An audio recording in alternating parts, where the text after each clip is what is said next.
Tell me a bit more about your involvement. How long were you there at the Islanders for? What year did you start playing for them? What were your successes? What were your challenges?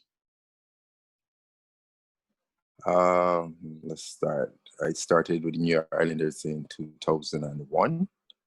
When I first started, and I went to my first game, it was just an introduction, as you would know, and I saw a lot of older guys on the team. I was the youngest guy on the team, and I was like, okay, let me just see what's going to go on.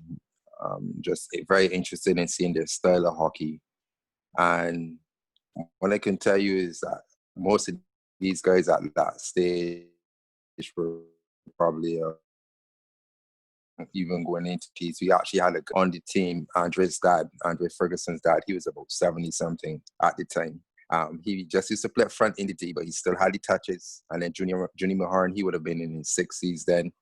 And it was very intriguing to see people of different ages still playing this hockey, and playing as a team.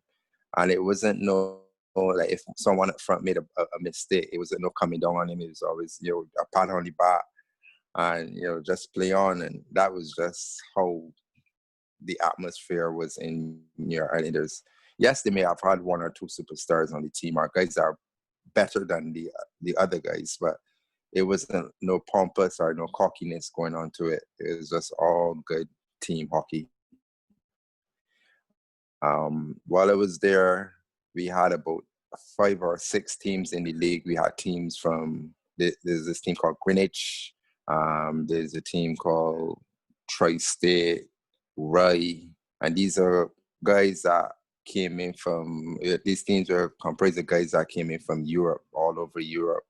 And it was just a nice Sunday vibe. Every Sunday we would go down to the Bronx field and play games from probably 8 till about 1, both men and women. It was very competitive. They had seasons or years that I was there that we came very close to winning. And the next year we were like, we were too close to winning, and then we just changed it up. We have 1 or 2 new players that come in that was the missing link at that particular time.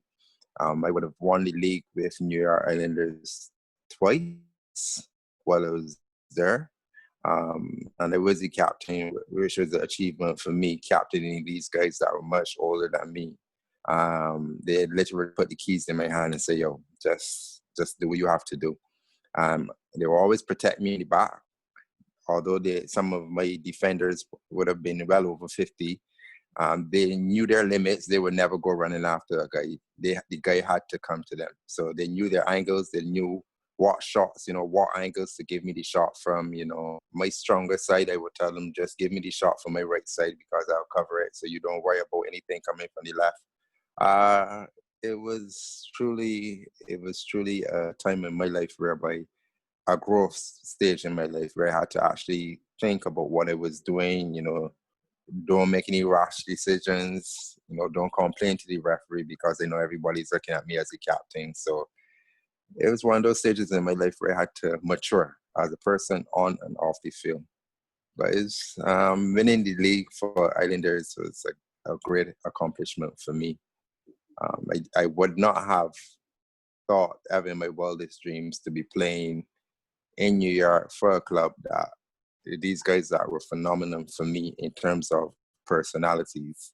And, winning the league, that was in my wildest dreams. The people that I've met, Karina, Michelle's, Lisa's, there are quite a number of names, the Ellis, the Quans, the people that I've met along that journey, I will never forget, never forget.